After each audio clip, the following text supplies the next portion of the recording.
Yan, okay natin. Battery test. Sige pa. Sige sir. Battery test. Bago regular flathead. Diba? CCA. Hindi natin alam kung ilan ang CCA niya. Anong meaning ng CCA? Cold cranking amps. Kaya ang gagamitin natin is 40 na lang. Pero pag i-okay mo, lalabas talaga kung ano ang CCA niya. Diba? 40 lang gagamitin natin. Kasi hindi natin alam kung ilang CCA niya. Okay natin. Yan, 60 ang original, ang kuha niya talaga. Ayan o, 60. Yung ginamit natin 40 kasi hindi natin alam, di ba? Oh, pero yung amperes niya talaga, yung CCA niya, ayan o, 60. Kita mo, di ba? Okay, yan yung CCA charge niya 5% na lang.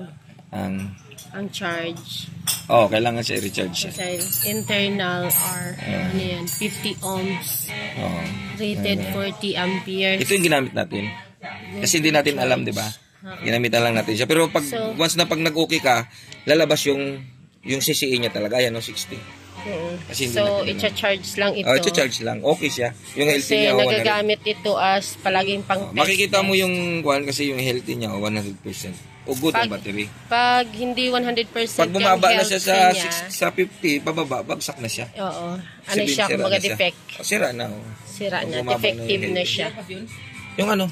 Kaya, doon latag mo lang. Pag na-recharge to siya, okay na yan siya. tataas na naman to yung charge niya. Pasok pa rin naman siya. Good siya, good battery, kailangan lang i-recharge. Kasi 12.3 pa naman siya eh.